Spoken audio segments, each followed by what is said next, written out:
Hi, it's Mike from Mike Jones Knife and Tool. I got something that's a little bit different today. I'm super excited about it actually. So some friends of mine and I have got this new property that we're clearing out to build a bunch of stuff on.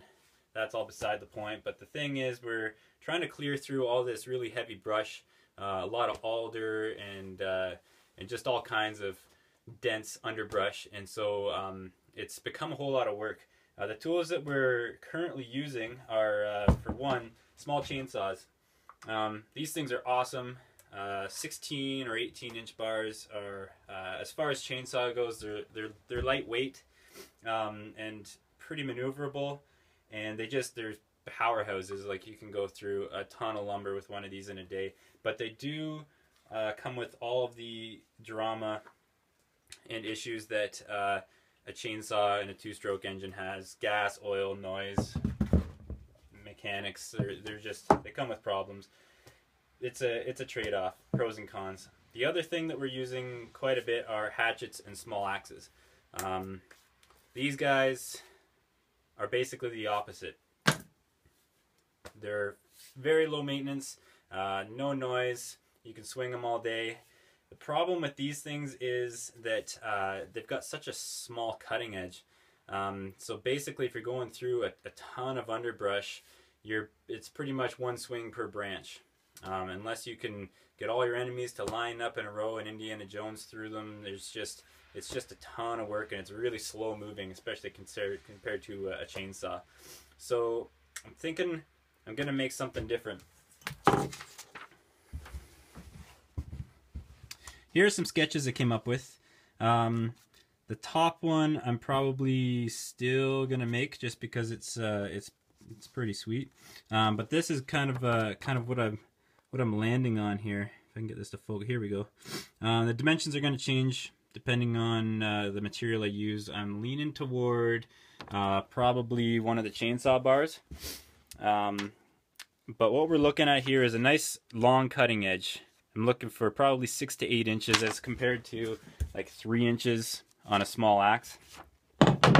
And then what I need is a nice long handle, and I'm kind of modeling after like an axe handle here with a bit of contour to it, so you can choke up on it for just swinging super quick and light all day long, or you can choke back quite a bit and take a really long swing at some bigger stuff, or a whole cluster of alder branches or something like that. So I think it's going to be really versatile. It's going to kind of be a best of both worlds scenario. We're always going to have chainsaws out there, so we run into some larger diameter trees that we want to get rid of. We're always going to have saws. We got a few of these between a bunch of us, so I think it's going to be fun, and if nothing else, it'll be an interesting project to get into. So let's see what we can do. But one thing I forgot to mention was machetes. Obviously, machetes are basically designed for exactly what I'm describing, but most of them are just cheap and lightweight and plastic handles, and basically, what's the point of registering a YouTube channel if you're just going to buy cheap machetes? So here's what we're going to use. This bad boy is solid steel, 3 feet or so in total length. Obviously, I can't use all of that, but it's going to be more than enough for what I want to do with it. And I know what you're thinking, is he really going to cut up that brand new harvester bar? Of course I am. Alright, so here's an initial rough out of what I'm aiming for. I took a combination square and measured out on the edge of this. There's a groove for the chain to run in. So found the depth and just drew that out, because obviously I don't want to have I don't want there to be a big weird groove in the end of my tip here. If there's any on the back side, doesn't really matter, but it'd be nice for it to be nice and clean anyway. There's 8 inches as far as length of cutting edge. I might do one of these things just to make things more difficult on myself. I'm not sure. I wanted to keep a lot of weight, as much mass in the tip as I could, just for momentum. So I kind of just trying to keep a lot of material up there. Thought maybe I could keep the Oregon stamp in the blade just for nostalgia, but I think it's probably going to get ground away when I grind the bevel on it. That hole's going to be in the handle, so it doesn't matter. So basically I'm going for a couple of different holding options. Obviously the main grip down here with a bit of a palm swell, a big fawn's foot, so you don't lose the thing. Probably a lanyard hole later on just so you can tie it off to yourself. But also I wanted to have like a forward grip just so you can hold on to it, turn it into a really short tool just for little stuff if you're just hacking away at some undergrowth or whatever. Who knows what this thing's going to be used for in the long run. One other thing I wanted to mention was I wanted to go for a shorter cutting edge just so that I can heat treat the thing. Right now my heat treating situation is that I only can deal with short blades right now, so that's going to help for that, and it also just makes it look a little more axe-like. It's like an axe machete kind of combination. If anybody's curious, this guy is a full 1/4 inch focus camera in thickness, 0.25 inches thick, so it's going to be substantial. It's going to carry a lot of weight behind it, and I think it's going to be pretty cool. Psych! Alright, so I had this thing chalked up in the vise, and I had a quick look at it lengthwise, and you know, I wasn't quite sure about the shape of the handle. And then I thought to myself, well, Mike, you've got the greatest handle shape known to man sitting right here. Why don't you just copy that? So I did. I laid it up on here, took a couple of shapes off of it, traced it a little bit, changed it around kind of to how I want it to look, and I think it's going to be a lot better. I think I'm going to take out that little hook thing. I think that's just going to catch branches and crap and just be a nuisance. But I think this is going to be a little better. Since I only really get one shot at this, I thought I'd better do it right the first time. So here we go.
So, you know what's awesome about cutting through 1/4 inch of steel with the zip cut?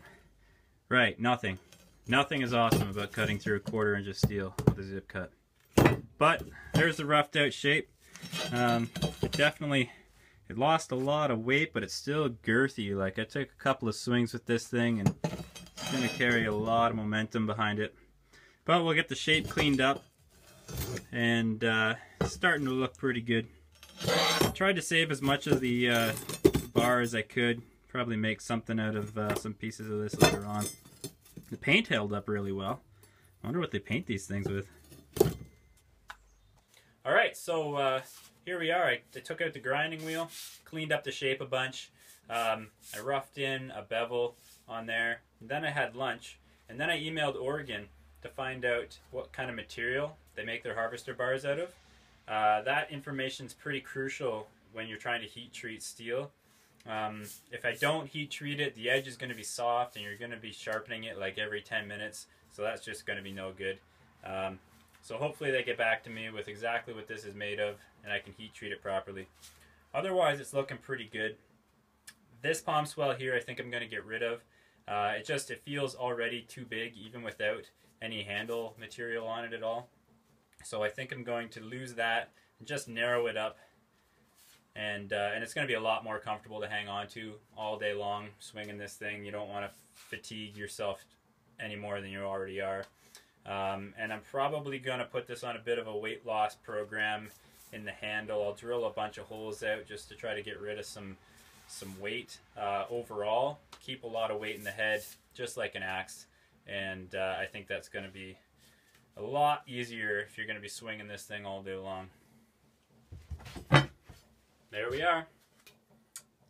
Cleaned it all up on the belt. Cleaned up my bevel. Came out really nice. I don't know if you can see, I saved a little bit of the Oregon stamp there. And drilled out a whole bunch of holes. Doesn't seem like much, but it makes a bit of a difference. And if you're carrying this thing with you all day and swinging it a few hundred times, any little bit will help. So I've got a few 1/8 inch holes here. They'll be for pins, 1/4 inch for the lanyard, just so I remember what size to drill later with the wood. And then I don't know what the other ones are; they're just random. Had to clean off all the paint. It would have been cool to leave it on there, but it's going to burn off in the forge later on anyways when I'm heat treating it. So better to grind it off now than smell that later. So unfortunately, that's it for now until hopefully I hear back from Oregon, and then we can continue.